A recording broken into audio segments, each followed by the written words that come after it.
Bonjour à tous, ravi de vous retrouver pour cette présentation d'une nouvelle distribution de Linux. Aujourd'hui, nous verrons ensemble la Enso OS 0.1. Alors, c'est une distribution, on va dire, bon, je fais ça vraiment pour m'amuser en fait. C'est une distribution qui n'est pas encore arrivée dans sa version 1. Donc, comme vous pouvez le deviner, c'est une version qui est encore à l'état d'ébauche. Une version qui est quand même assez intéressante par rapport à certains points. Donc, on va voir ça ensemble. Je vais juste démarrer la machine virtuelle avec la Enso OS préinstallée. Donc, voilà, on est parti le temps d'arriver sur le grub et puis l'écran de connexion. Puis on va voir en fait quels sont les points forts de cette distribution, si éventuellement un jour elle arrive à maturité, puis si elle sort. Le temps pour moi de me loguer ici avec le mot de passe qui va bien.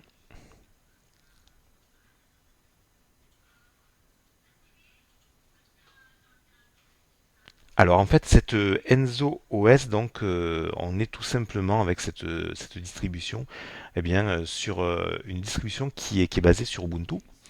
On va voir ça tout de suite en fait avec ici donc les.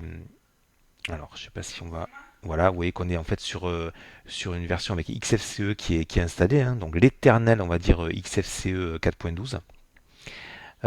Juste en fait pour s'en rendre compte aussi que au niveau de l'apparence, on est sur une distribution en fait qui ressemble énormément à Elementary OS. Quand vous démarrez le système, vous avez l'impression d'être sur une version d'Elementary OS en fait, que ce soit au niveau de certaines icônes, au niveau du dock, au niveau donc du menu.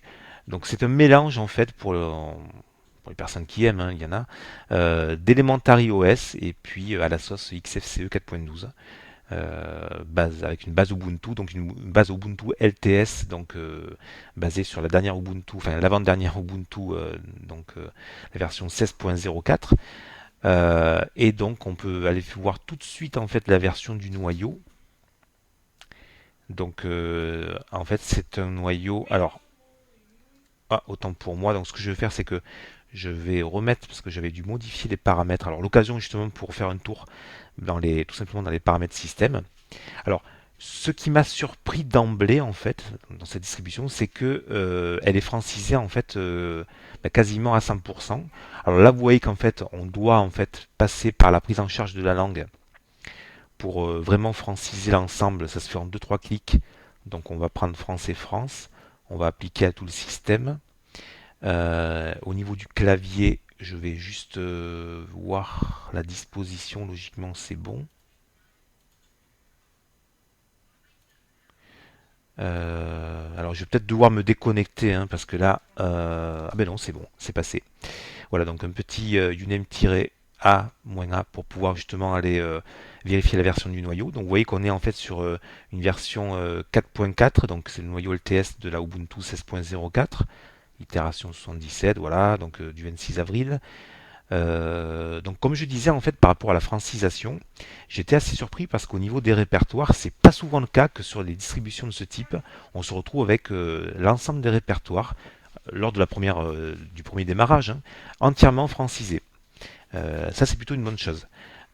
Pareil après, donc comme on vient de le voir tout à l'heure, hein, au niveau donc des paramètres système. Donc s'il y a bien un endroit avec les gestionnaires de fichiers, donc alors gestionnaire de fichiers en fait qui est tout simplement un tunar, hein, tunar 1.6, l'éternel tunar 1.6, donc inoxydable.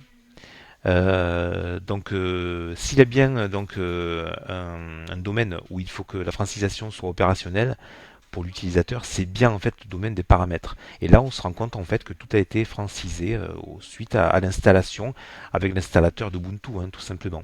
Donc ça, c'est plutôt un bon point. Après, lorsque je me suis un petit peu promené dans les menus, je me suis rendu compte aussi que les menus étaient entièrement francisés. Donc ça, c'est plutôt sympa, avec cette version donc, qui ressemble, comme je disais, un petit peu à Elementary OS. Un mix, on va dire, un équilibre entre Elementary OS et XFCE 4.12.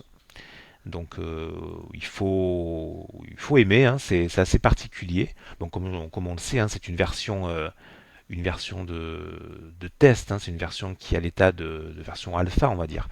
Donc je déconseille l'installation de ce type de système en dur sur un ordinateur, sauf si vous avez un ordinateur dédié en fait au test. Ça peut être sympa de voir, de l'utiliser. Donc elle vient de sortir cette distribution, elle est sortie je crois le 4 mai 2017, donc vous voyez que c'est tout récent. Après, donc, ce qu'on pourrait voir, c'est peut-être aller faire un tour au niveau de la bureautique, tout simplement parce que j'ai eu une bonne surprise aussi avec LibreOffice 5.1. Ben, tout simplement, c'était francisé. C'était francisé, donc on est ici sur une version 5.1. Alors c'est francisé et en plus donc correction orthographique, ben, écoutez, opérationnelle, hein. Vous saisissez en fait un mot de passe et puis voilà, vous n'avez pas de souci à ce niveau-là. Donc si vous rentrez par exemple aujourd'hui, nous sommes le mardi donc 9 mai. Voilà, vous avez la correction orthographique qui est opérationnelle tout de suite. Ça c'est plutôt sympa. Donc pour une version alpha, je dirais, c'est quand même assez pratique. Alors je vais faire un petit peu le ménage sur mon bureau parce que là, on commence à plus trop y voir grand chose. On va demander à Tunard de se carapater ici, voilà. XFCE 4.12, les paramètres. Euh, je vais laisser le terminal, je vous expliquerai pourquoi plus tard. On retrouve ici un petit peu hein, les notifications à l'Alimentary OS. La possibilité ici donc de changer, donc vous voyez que c'est vraiment étudié pour les portables avec le mode présentation, la gestion de l'alimentation électrique, le réseau, donc ici on a bien sûr le son avec le micro, la possibilité ici de se loguer et de se déloguer, voilà. Donc le dock en bas, hein, une sorte de dock sur lequel vous allez pouvoir épingler en fait des logiciels ou en enlever. Je ne sais pas si on peut par exemple enlever le terminal. Voilà, on peut. Vous voyez qu'on retrouve vraiment la présentation Elementary OS, hein. C'est vraiment assez bluffant à ce niveau-là. Au niveau des logiciels, donc on va faire un petit tour ici. Donc sans être le fouillis, on a quand même des logiciels qui sont assez pratiques. Donc on a vu Tunar tout à l'heure. On a le Planck, hein, le dock bien sûr, dock Planck. Au niveau vidéo, donc vous avez Pulse Audio. Vous avez le lecteur multimédia parole. Vous avez XF Burn pour la gravure audio vidéo. Donc vous voyez que vous êtes vraiment équipé en fait pour le multimédia. Pour ma part, je préfère SM Player éventuellement, donc on pourrait le rajouter ultérieurement. Là, on a d'autres logiciels. Donc on va passer à la partie bureautique avec la suite LibreOffice installée en entier. Plutôt sympa. Firefox que l'on verra tout à l'heure, on va y revenir dessus. Pidgin, Thunderbird pour la messagerie. Quelques jeux, donc Sudoku, voilà. En infographie, la Image Magic. On a l'outil de numérisation, alors je pense que c'est Simple Scan. On va vérifier, voilà, mais c'est bien Simple Scan, le bien nommé. Ça marche toujours bien en principe, voilà. Je n'ai pas encore installé d'imprimante, donc c'est normal que j'ai ce petit message d'erreur. Ensuite, en programmation, qu'est-ce qu'on en a? Atom. Ensuite, on a toute la partie donc technique avec renommée en masse, la possibilité de modifier l'IDM, la partie donc logiciel. On va y revenir aussi. LibreOffice Math pour les matheux. Alors logiciel, donc c'est alors je ne sais pas si c'est oui, c'est DOM logiciel apparemment. Premier démarrage, hein, donc on va voir ce qu'il nous propose. Voilà. Donc c'est là en fait où vous allez faire en fait les différentes mises à jour. Donc, vous voyez qu'en fait la distribution a été mise à jour. Et là, vous avez tous vos logiciels qui sont installés, classés par ordre alphabétique. Et ici, vous avez la possibilité de rajouter des logiciels. Donc si par exemple, il me prenait envie d'installer SM Player, admettons, je ne sais pas s'il est présent. Voilà, donc il suffit de faire installer. On rentre le petit mot de passe provisoire qui va bien.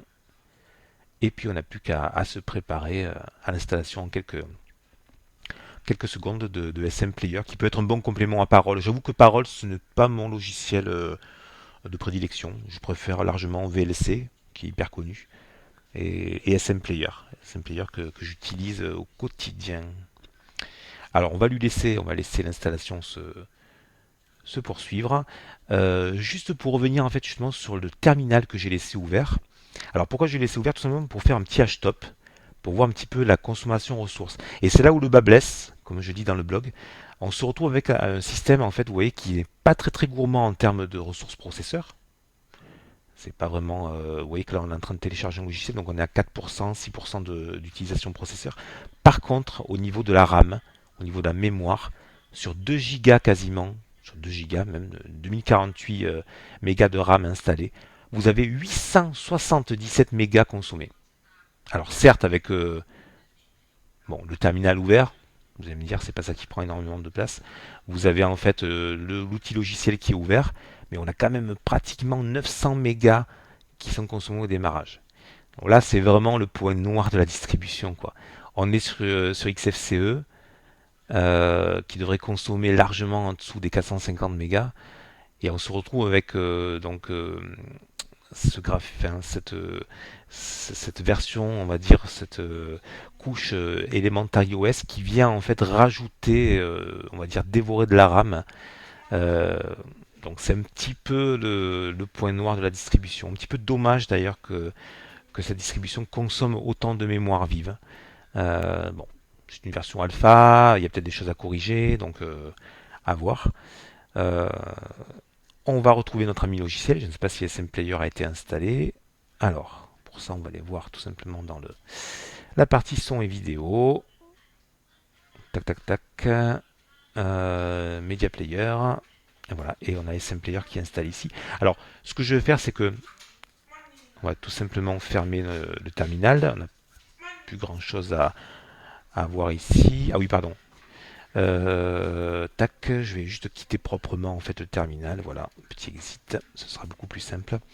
On va démarrer SM Player, non seulement pour voir sa version, mais aussi parce qu'il va démarrer en fait Firefox dans les secondes qui suivent pour nous amener sur la page de SM Player. Mais j'ai pas forcément envie de voir en fait la version de SM Player, c'est pas ce qui m'intéresse le plus. On va aller faire un tour en fait sur le site de la Enzo OS tout simplement. Alors, on va laisser le site de SM Player s'installer tout simplement, voilà. Tout fonctionne bien, donc voilà. On va simplement fermer le logiciel. Je vais un petit peu agrandir ici notre version de Firefox. Alors, vous voyez que Firefox aussi, bonne surprise, c'est francisé d'emblée. Je n'ai pas eu besoin d'appliquer la francisation. Oui, on est sur une version 53, me semble-t-il. Ok. Alors, pour faire un tour sur la Enzo OS, donc je ne sais plus, je crois que c'est enzo-os.site, me semble-t-il. Un petit peu particulier le nom de la distribution. Alors, a greener alternative, ok. Pour traduire par Enzo OS, une alternative informatique écologique. Bon, vous voyez qu'on a un beau paysage ici. Retravailler. Alors, notre but chez Enzo est de fournir un système donc euh, facile à utiliser donc pour tout le monde, euh, facile à comprendre, facile à utiliser, surtout à compatible avec plusieurs logiciels donc.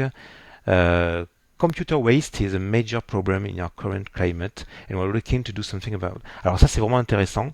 Computer waste en fait, là on n'est plus vraiment sur une partie écologique, hein, parce on avait tout à l'heure au niveau de la maxime en fait du sous-titre greener alternative, donc une alternative verte, tout simplement. Bon, on dit aujourd'hui alternative verte, c'est vrai que j'aurais pu le dire, mais bon.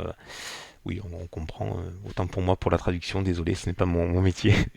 Donc voilà, le gaspillage d'ordinateurs, on va dire la mise au rebut d'ordinateurs est aujourd'hui un vaste problème pour notre hémisphère, on va dire, hein, que ce soit l'Europe, l'Amérique du Nord, la Russie, etc. Donc, et nous sommes à la recherche en fait d'une solution pour lutter contre cela. Donc les personnes qui développent, alors les quelques personnes qui développent, parce que je crois qu'on va voir par la suite en fait qu'on peut compter sur le doigt d'une main les personnes qui développent ce système, eh bien on va dire la noble tâche de vouloir faire revivre. Alors un petit peu antagoniste parce que quand on voit la consommation RAM du système qui est proche de 900 mégas, quand on sait que les ordinateurs qui ont un petit peu de bouteille, qui sont un petit peu anciens, souvent ont 1 giga, peut-être 2 gigas de RAM, on va être quasiment à 50% de ressources consommées. La question que je me pose en fait, c'est est-ce qu'il est judicieux d'installer, ou est-ce qu'il sera judicieux d'installer en l'état une Enzo OS sur un PC qui a peut-être 5 ans, 6 ans, 8 ans d'âge, soyons fous, 10 ans d'âge, sachant que on aura dès le départ 50% de mémoire vive phagocytée. Libre à vous de répondre à la question, sachant qu'il y a d'autres systèmes, que je ne nommerai pas, hein, que vous connaissez tous, euh, qui sont beaucoup moins gourmands que cet Enzo OS. Alors, l'alternative, enfin la proposition, l'idée, le projet est très intéressant. Dans l'application, je trouve que un gros effort doit être effectué pour baisser la consommation de mémoire vive. Il faut absolument que cette distribution, si elle veut perdurer dans le temps, si elle veut euh, sortir une version définitive dans les prochains mois, les prochaines années peut-être, hein, puisque on sait que les distributions n'arrivent pas comme ça sur une version stable au bout de quelques mois, pas toutes, très peu. C'est l'effort des personnes qui sont souvent embauchées et qui ont un emploi à côté, donc elles font ça sur leur temps libre, donc ça prend parfois plusieurs années. On a l'exemple de la Manjaro par exemple, hein, qui est sorti il y a quelques années dans sa version 0. et quelques, qui aujourd'hui en fait arrive à maturité, avec une distribution vraiment intéressante, peu gourmande en ressources système. Là on peut se demander avec cette Enzo OS l'intérêt, malgré la noble tâche, de vouloir faire revivre les anciens PC, hein, euh, éviter que la mise au rebut des ordinateurs ne pollue la planète. Est-ce qu'on peut se demander si un système qui consomme 900 mégas de RAM eh bien, est utile et valable justement pour faire revivre certains PC. Voilà. Sans être obligé d'avoir 4 ou 8 gigas de RAM pour pouvoir faire un petit peu de traitement vidéo ou audio. Voilà. Donc, je pose juste la question. C'est vous qui répondrez en fait si vous avez l'occasion de télécharger. Voilà. Vous vous rendrez sur le site de la enzoos.site et vous pourrez tester dans une machine virtuelle. Je le répète, je déconseille l'installation en dur de ce système. On est vraiment sur un système version alpha. Donc voilà. Donc là en fait on a tout simplement quelques captures d'écran du système, hein. Vous verrez dans le blog en fait, je mettrai peut-être le lien en dessous dans la description. J'ai fait un petit article de blog pour montrer avec quelques captures en fait ce que vaut la Enzo OS. Voilà, donc en l'état, moi je trouve que le projet est intéressant. Je trouve que l'idée donc est noble. Après, dans la pratique, on se rend compte en fait que tout simplement la consommation de mémoire vive est quand même assez excessive. Voilà. Bon, je crois qu'on a fait le tour un petit peu de la distribution. On va juste terminer peut-être sur les différents fonds d'écran. Voilà, donc voilà ce que vous aurez lorsque vous téléchargerez en fait tout simplement la distribution. Euh, voilà. Donc voilà, c'est assez bucolique, c'est assez joli. On a différents fonds d'écran ici qui sont proposés. La partie la plus... Ah ben voilà, on va peut-être se quitter justement sur ces fleurs, même si aujourd'hui, à l'époque où j'enregistre en fait le 9 mai, les fruits sont déjà sortis, que ce soit pêcher, prunier, cerisier, etc. On a déjà, malgré le gel qui s'est abattu dans certaines régions de France, notamment au niveau de la vigne, on a encore pas mal de fruits qui ont résisté, voilà, dans certaines régions, même si on aura un pourcentage de fruits qui seront perdus malheureusement en cette année 2017 suite en fait à l'avancement de la floraison, un hiver trop doux et puis voilà. Désolé, petite digression au niveau du jardinage, voilà. Donc voilà, tout simplement pour dire en fait que le système est intéressant sur le papier, mais il doit être travaillé en termes de consommation de mémoire vive, voilà. Donc pour les personnes qui veulent tester, ça peut être intéressant de découvrir le système. Voilà, un mélange gourmand de RAM entre XFCE 4.12 et puis notre ami donc Elementary OS. Voilà, tout simplement. Donc ce que je vais faire, c'est que je vais tout simplement voilà, on va réduire le système. Voilà. Et puis voilà, écoutez, je vous souhaite une bonne fin de journée, bonne fin de semaine, et puis je vous dis à bientôt pour le test d'une prochaine distribution GNU Linux avec plaisir sur la chaîne. Voilà. Portez-vous bien, à bientôt, au revoir.